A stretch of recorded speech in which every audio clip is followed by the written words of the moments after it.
my beloved child.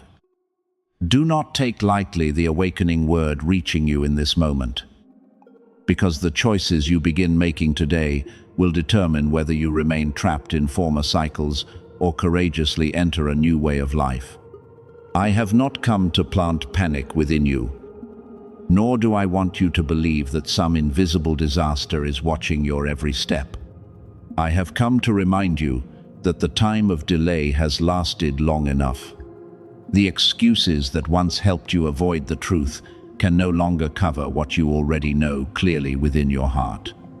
You feel an increasingly powerful stirring, as though the former rhythm of life has become too narrow and the things that once satisfied you no longer bring peace. This is not condemnation. It is a sign that you have outgrown the old garment you are still wearing. God is calling you to awaken, not so that you will live in tension over what has not happened, but so that you will stop surrendering your future to fear, procrastination, and habits that quietly drain your strength. You were never created to live as a faded copy of someone else. Yet being set apart does not mean you are more valuable than anyone or exempt from responsibility. On the contrary, the more light you receive, the more carefully you must consider the way you speak, choose, and treat others. You once imagined that being chosen meant every door would open easily, every battle would disappear, and life would always become favorable. But the deeper truth is this: being called means learning faithfulness even when you remain unseen, preserving integrity when you possess an opportunity to retaliate, and continuing to do what is right when no one acknowledges you. The weight you feel is not a crown for display. It is a reminder that your life can influence people who are quietly watching the way you rise after being wounded.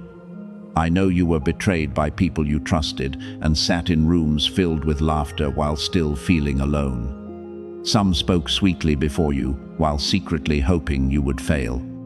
Some remained near only while you were useful, then turned away when you needed support. These experiences wounded you, but they also taught you to distinguish temporary friendliness from genuine loyalty. God did not create their cruelty in order to teach you a lesson, but He did not allow what they did to become meaningless. Through it, you learned that boundaries are necessary, that not everyone deserves access to the deepest parts of your life, and that forgiveness does not mean continually giving opportunities to someone who refuses to change. You were refined in fire, not so that you would become cold, but so that you could love with discernment. Do not escape this moment by numbing yourself through noise, work, or pleasures that help you forget only briefly. There is a conversation you need to face, a decision you have postponed, a habit you know is pulling you downward, or a place you need to leave in peace. You do not need to change your entire life in one day, but you must stop pretending that you do not know the first step. Perhaps that step is becoming honest about your financial condition, seeking support when your mind is exhausted, ending a disrespectful connection, or returning to work you abandoned because you feared failure. God does not require you to see the entire road. He asks you to remain faithful to the light you presently possess, because one right step today will open greater clarity tomorrow. You have lived too long between two shores. On one side, survival that caused you to grit your teeth and endure. On the other, the desire to surrender because you became too weary. There were nights when you wondered how much longer you could continue, yet still quietly hoped all this pain must carry some meaning. I want you to understand that the meaning is not found in how much you suffered, but in what you decide to do with what you experienced. You can use the wound to build walls that keep everyone away. Or use the understanding you gained to become a safe place for someone in difficulty. You can allow failure to become a name attached to you. Or treat it as a teacher, revealing what needs to change. Pain does not automatically make you mature. Honesty, humility, and the determination to learn are what transform adversity into wisdom. Therefore, do not search for confirmation through a number, ritual, or public action. You do not need to send a signal so that God knows you are listening.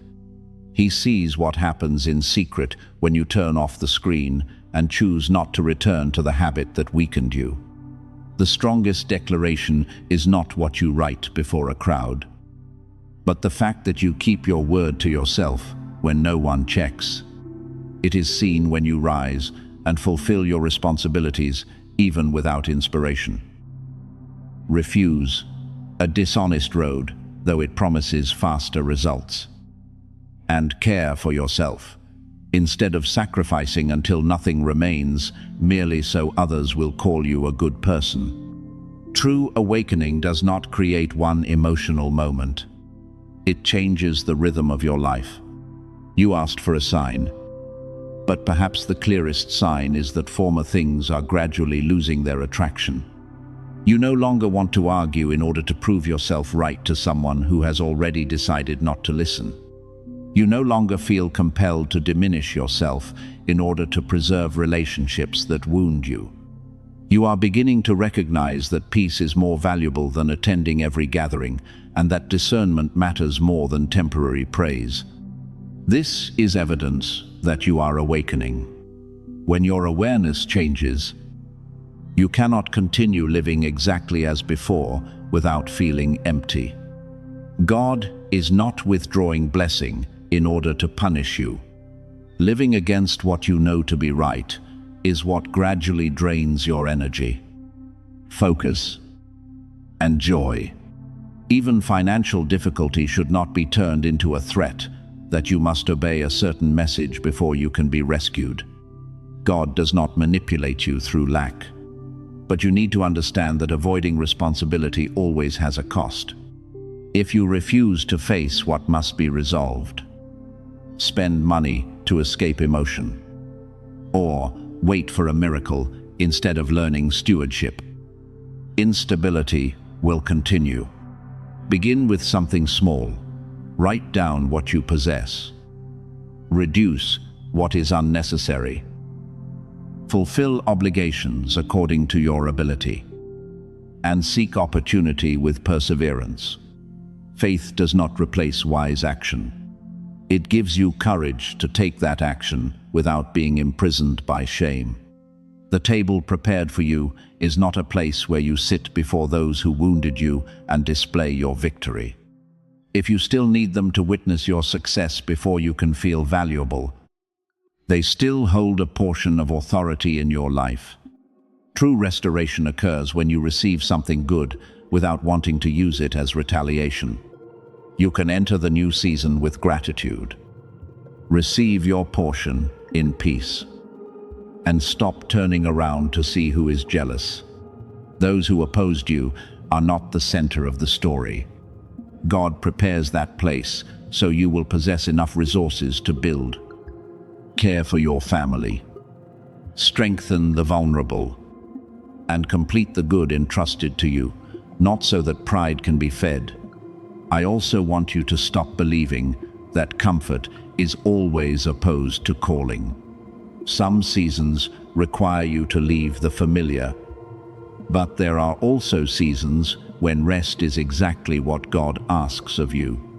You do not need to live continually under pressure in order to prove that you are fulfilling a mission.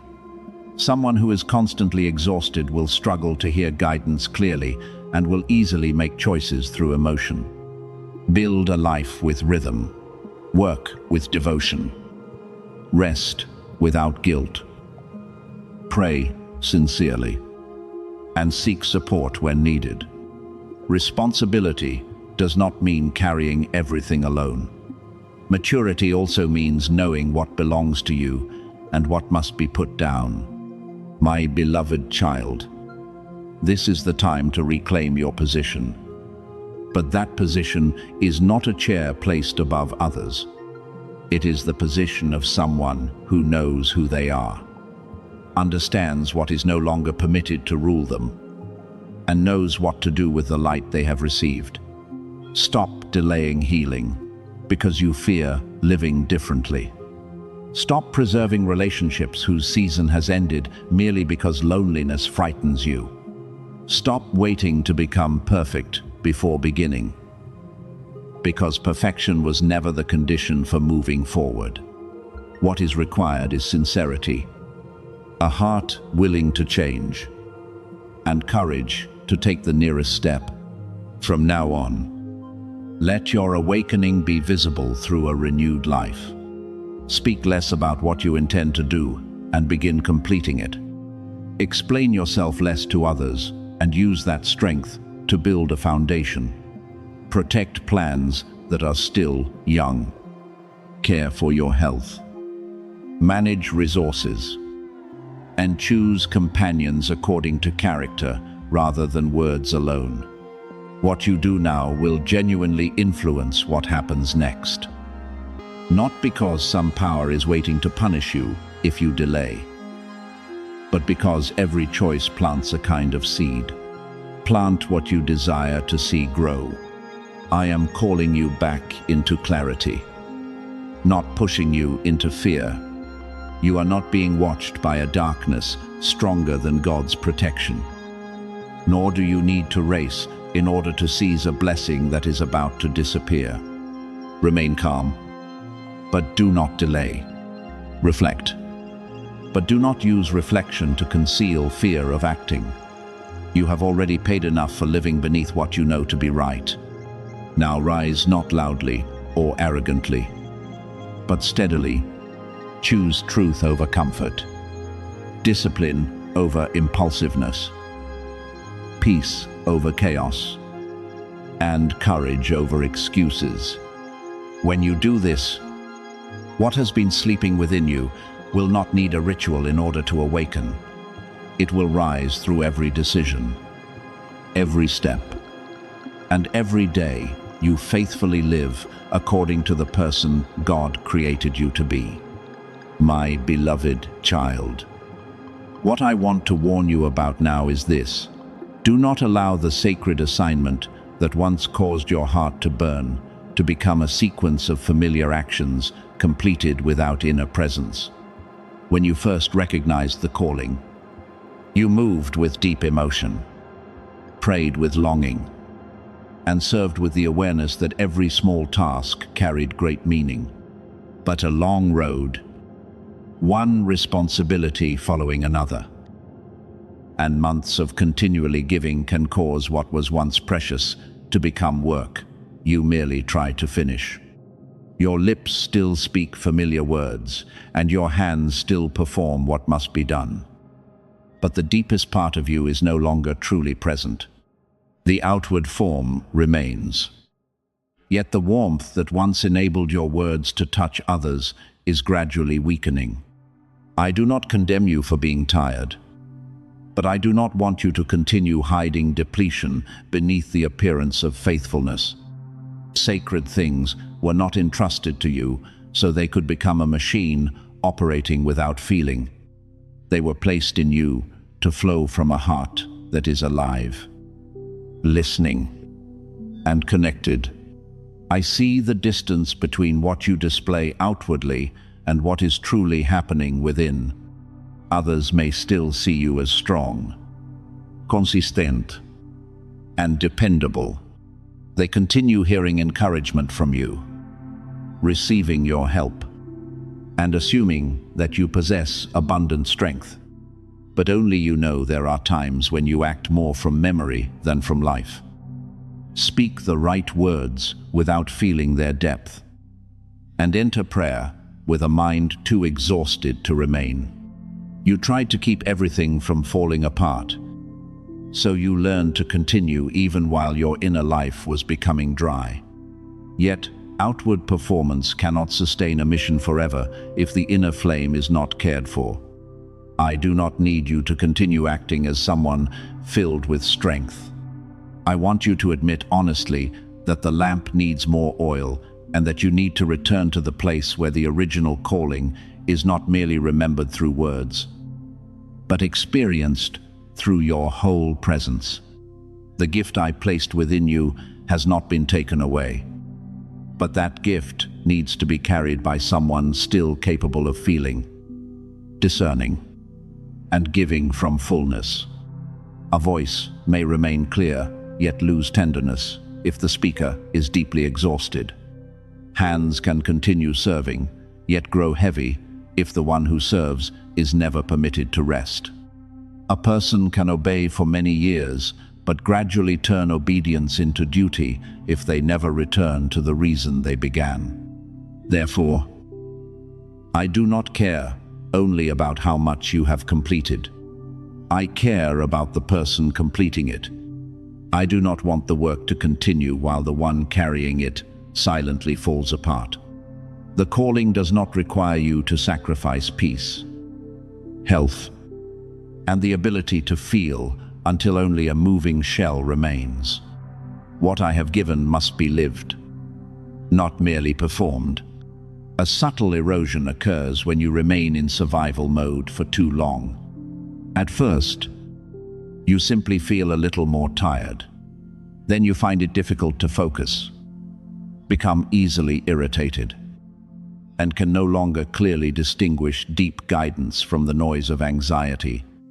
What once came with clarity now appears dim. You pray while your mind runs through dozens of responsibilities. You try to listen, but concerns about finances, family, work, and health interrupt like sounds that never stop. This is not because I became silent or because you lost your calling. The problem is that the inner part that once received so sensitively has been worn down by continual giving without corresponding restoration. A vessel cannot pour forever if it is never filled. A bow continually pulled tight eventually loses its ability to return to its original form. Do not turn this exhaustion into a moral sentence against yourself. You have not become worse merely because your strength is depleted. Neither have you betrayed the calling because you sometimes no longer feel the flame as you once did. What is happening is not necessarily rebellion. Often, it is simply the result of a rhythm of life that never permitted you to stop. You carried too much at once, tried to become the strong one for everyone, and treated your need for restoration as something that could always be delayed. But what is postponed too long eventually speaks through irritation, loss of focus, emptiness, and weariness that remains even after sleep. I am naming this condition not to condemn you, but so that you can understand that the remedy must reach the cause instead of merely covering symptoms with more activity. If you only try to pray more while your mind is overloaded, prayer may become another task to complete. If you merely force yourself to serve more intensely, depletion may deepen. What you need first is not additional pressure, but a return to the rhythm of presence. Set aside a brief but complete period each day in which you do not try to create emotion, find an answer, or prove anything. Simply sit quietly. Breathe slowly. Release the burdens you carry, and allow the layers of tension gradually to settle. 8 honest minutes in stillness may be more precious than an hour of forced words when you possess no strength to listen. The importance is not the number, but the restoration of a regular space where you may be present without performing. In that stillness, observe what is occupying all your inner capacity. Are you carrying another person's responsibilities? Are you trying to control an outcome beyond your authority? Have you accepted too many requests because you fear disappointing others? Are you continually taking in noise, information, and conversations that leave no space within your mind? You cannot hear a whisper in a room filled with shouting. Therefore, restoring your ability to receive does not mean only praying more. Sometimes it requires reducing noise, rebuilding boundaries, sleeping enough, caring for your body, and refusing obligations that were never truly entrusted to you. Stillness must be protected like a garden, because if its gate is always open to every sound, new seeds will struggle to grow. I also want you to examine how you are carrying the gift. Do you remember the joy you felt at the beginning? Do you remember what once moved you so deeply that you could not remain still? Do not remember only what you did. Remember who you became when you did it with love. The flame does not return because you force yourself to reproduce a former feeling. It returns when you remove layers of ash, bitterness from not being recognized, disappointment over delayed results, the habit of comparison, and the belief that you must always be strong.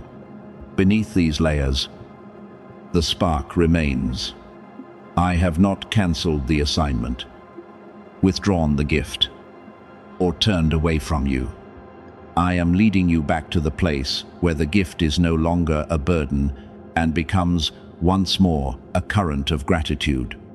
The 3 signs you are witnessing: performing sacred work as duty, struggling to hear clearly, and continually functioning while depleted, are not 3 separate failures. They arise from the same inner place that has operated beneath its true capacity for too long. You tried to compensate through discipline, effort, and responsibility. But an exhausted system cannot be healed merely by forcing it to work harder. It needs rest, nourishment, and restoration to a healthy rhythm. When your receptive capacity is restored, clarity will return. You will recognize what must be done without drowning in hours of analysis. You will sense when to speak, when to wait, and when to step back. Your gift will no longer operate through habit, but through living presence. My beloved child, stop before exhaustion becomes hardness of heart. Permit yourself to be restored before what once brought joy becomes resentment. I do not need you to prove faithfulness by continuing until you collapse. I want you to learn faithfulness toward your own limitations as well. When you rest, you are not leaving the calling. You are protecting the person carrying it. When you establish boundaries, you are not becoming selfish. You are preserving the gift from being consumed by what was never assigned. When you return to quietness, you are not doing less. You are allowing the deepest part of you to be renewed so that what you do afterward carries life, clarity, and love. Begin again gently. Do not try to ignite a great fire in one day. Care for the small flame through a few minutes of sincere presence. A complete night of sleep, a timely refusal, and space that is not continually invaded by noise. The flame will return not because you force it, but because you create conditions in which it can breathe. I am still speaking, still guiding, and still preserving the purpose I placed within you. What needs healing is not the calling, but your ability to receive it with clarity. Allow me to restore that. When your inner life is filled again, you will no longer merely pass through familiar motions. You will live within every action, become present in every word, and carry the gift with the same flame that made it distinct from the beginning. What you need to recognize right now is that you never lacked the necessary light. What happened was that the light remained covered for so long that you began mistaking dimness for your true nature. My beloved child, for many years you lived believing that you needed to become more skilled, stronger, more disciplined, and more complete before reaching the life you always sensed was meant for you. You tried to repair every weakness, learn more, work until exhausted, and continually search for some hidden door leading to a better version of yourself. But the more you tried, the more it felt as though you were chasing a shadow that kept moving farther away. I want you to stop and hear this clearly. You do not need to add another person on top of yourself. You do not need to become a flawless copy of anyone. You need to awaken again the radiance that has existed within you for a long time. The part covered by fear, pressure, wounds, and judgments you accidentally accepted as truth. You know this part exists because there were moments when it appeared.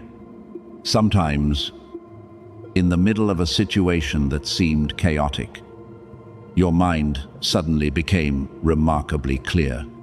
You knew exactly what needed to be done, which words should be spoken, and which road no longer fit. At other times, you awakened with powerful energy and felt everything inside you come into harmony, as though every scattered piece had finally returned to its proper place.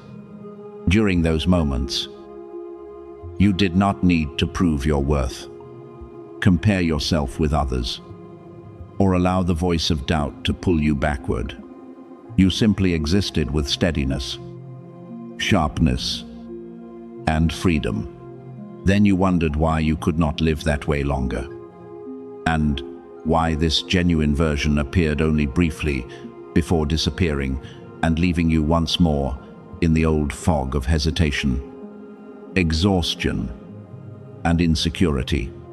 My child, that version was not a visitor passing by accidentally. It was a sign showing you what still lives beneath the covering. You did not invent that clarity, nor did you borrow it by chance from some outside source. It belongs to you. It simply has not been given enough space to remain. For many years, you called confusion normal because it arrived so gradually. There was no single day when you awakened and suddenly lost yourself. The dimming happened through small compromises. One time you remained silent although you knew truth needed to be spoken. Another time, you made your dreams smaller so someone else would not feel uncomfortable. Another time, you stayed too long in an environment that drained you. And countless times, you placed everyone else's needs above your own peace. Each time, the light did not disappear, but another layer of dust covered it. I call this process dimming not to frighten you, but to help you recognize what occurred. When something remains unnamed, it often governs you from darkness. You know only that you are tired without understanding why. You know you possess ability, but cannot use it. You want to move, but your feet feel heavy. You easily conclude that you are lazy, undisciplined, or incapable. Yet, often, the problem is not a lack of ability. You simply lived too long within a system where that ability could not breathe. You remained among people who continually caused you to doubt your perception. You carried former remarks as though they were permanent definitions. You spent so much energy defending yourself, explaining, and pleasing others that little remained for creating, deciding, and building what genuinely belonged to you. Dimness is not your nature. It is a pattern formed through experience. And what was formed can be changed. Perhaps you learned to remain silent to avoid conflict, because every attempt to speak made matters worse. Perhaps you learned to doubt yourself because people you trusted repeatedly denied your experience. Perhaps you became slow in making decisions because you were severely punished after one mistake. These reactions once helped protect you during a certain season, but they no longer need to rule the present.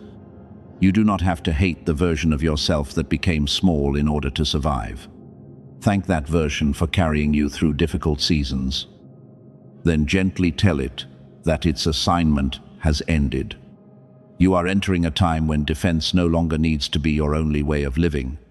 Turning the switch back on does not mean creating an intense emotion and then trying to preserve it through willpower.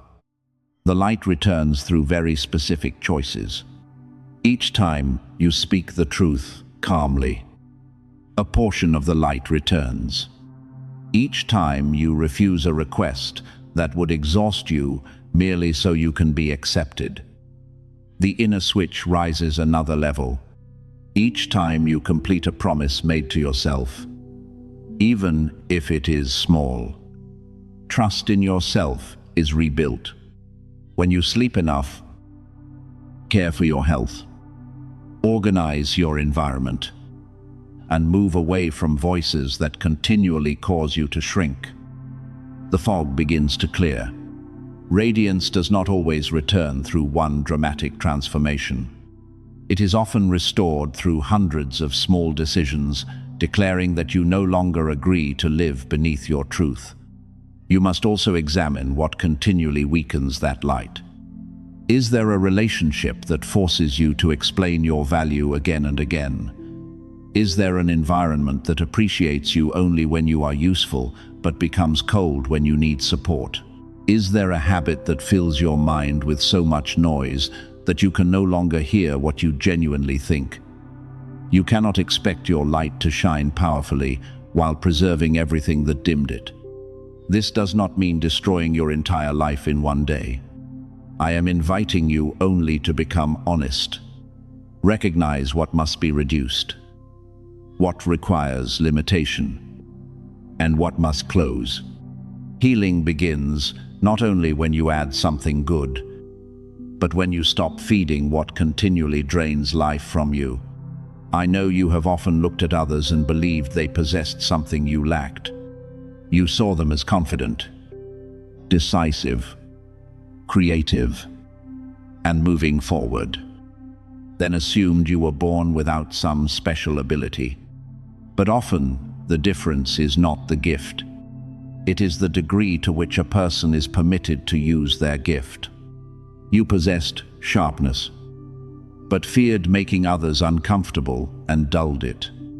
You had a voice, but were mocked and learned to swallow your words. You carried vision, but no one understood. So you hid it in a deep place. Now, I am not telling you to become loud or arrogant. I am teaching you to stop apologizing for the clarity, intelligence, and good desire placed within you. Remember that true light does not need to overpower others in order to be seen. When the inner switch is turned on again, you do not become boastful or insist that you are always right. On the contrary, you become calmer because you no longer need to fight for recognition. You can listen to someone else without immediately losing your own perspective. You can receive correction without treating it as a rejection of your entire worth. You can enter a room without becoming smaller, yet without trying to become its center. True radiance is the ability to be fully present, carrying clarity, kindness, and a steadiness that does not depend entirely upon the response of the crowd.